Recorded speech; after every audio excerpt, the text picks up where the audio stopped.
How is Amazon able to sell this golf club for $34.99, including delivery?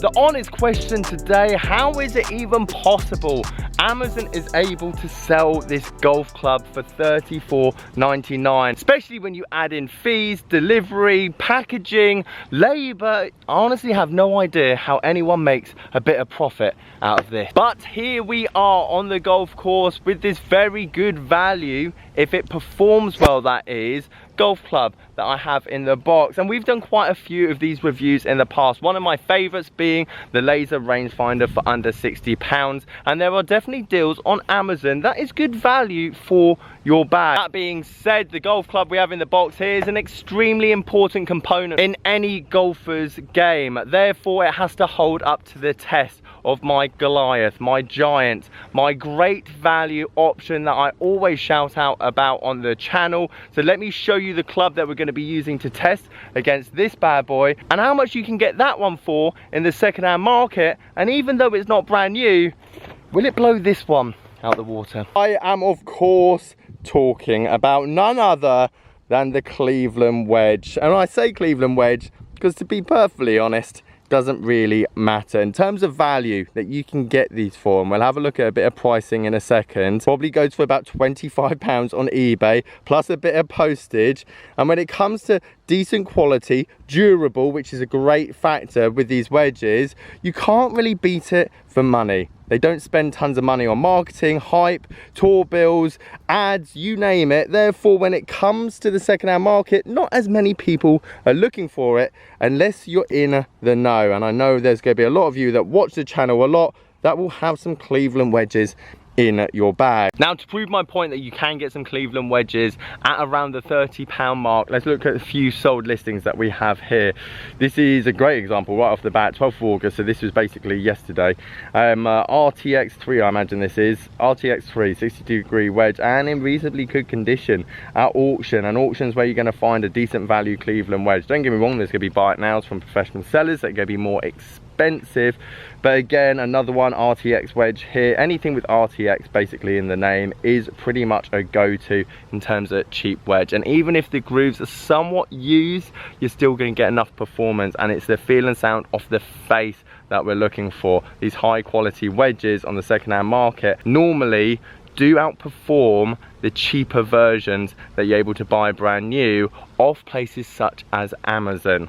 That being said, that behind me, $34.99, you can choose any loft you like. It's going to be brand new with a brand new grip, and it will come tomorrow.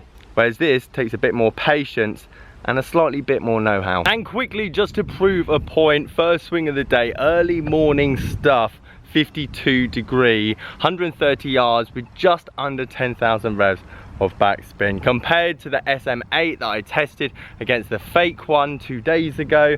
And again, they were hovering around the 10,000, and when I pushed it after warming up, got to the 11,000 spin mark. That being said, more than enough for me. And to be honest, when it comes to my wedge game, as someone that hits it relatively long, sometimes too much spin, especially in winter, can be a bit of a detriment. Okay then, let's crack it open. Let's see what we've got inside. $34.99 as a new addition to a bag. The main pros of this item is that you can have it next day, and you get to choose the loft options that it comes in. Not to mention, I don't think it's the worst looking club in the world. First signs is good because actually I think I like the grip. It's not small. Phaser wedge. I've seen these in American Golf before, and these were about $49.99, £50. I put it up against the Rife wedge, and because the Rife was cheaper, that's the reason I went down that route. But overall, I have to say, from first glance, it does look pretty good. I like the nickel finish. Now, potentially the same fault as I found with the Rife wedge. I mean, to be perfectly honest, they look exactly the same in terms of face, this and the Rife wedge, but the grooves are just that much more shallow, and I have no idea why, because I can't imagine it costs more money to make shallower or deeper grooves. You look at the Cleveland, look how deep they are. Again, that's going to be able to provide more access of water, dirt, grass, getting away from the club face. And then you look at the phaser ones, again, similar to the rife wedge, just that much smaller, which means for me, it's going to be that less effective when it's coming out of the rough, or potentially on a wet day. And if anyone's got the answer for this, I'd love to know why they just don't make the grooves that much deeper, close to the tolerances that are allowed. So I wanted to put this theory to the test. I found a green that still had a bit of dew left over from last night, so we get that grass water mix. And to be perfectly honest, my instincts were correct. It felt like it just slid up the club face when the water was applied. That glossy finish, even though it looks great, personally just felt like I had more control with the Cleveland wedge. That being said, I was still able to hit decent chip shots around this green. We then proceeded to go onto the fairway. I wanted to find somewhere nice and dry, hit the first shot, and the numbers came out very low in terms of spin, and I realized I didn't use the Pro V1. I used an old Tyler's ball, which looked like a Pro V1, so that's not a fair test whatsoever.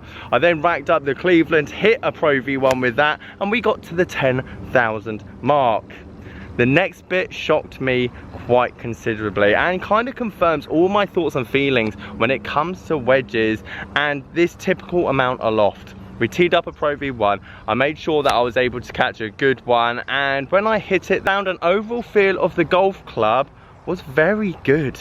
I mean, we're talking for a club that's less than £30 when you rack up all the other fees that come into it, and we got 11,000 revs of backspin. Now I can stand here all afternoon. The Cleveland harder, hitting the phaser harder, but what I've learned over the last week or so is that as long as you've got a sound technique and the ground is somewhat dry, every wedge, grooves, no grooves, able to perform at a decent enough level for us amateur golfers. The whole point of this video is to show that even cheap wedges are able to perform at a pretty decent level, especially at the full swing standard, which is very interesting because all the time I'm hearing when the new wedges come out, these are the most spinniest wedges. Look how much spin you can get provided with this wedge. Where in actual fact, I think it's all the other stuff. The balance, the feel, the sound, the durability, the grip, the shaft options, wear and tear. I know this face and finish typically is going to wear over time and look tarnished a lot sooner than, let's say, the Cleveland that I have in the back that's been hit thousands of times and still looks in relatively good condition. I have to say, best grip on a cheap wedge that I've ever tried. Other things I think separate an affordable wedge like this phaser one and a more premium version such as your Vokey, Cleveland, Ping or TaylorMade. Guys, if you like this video, please leave it a like, subscribe if you're new, and you might like this video up here. Catch you guys there.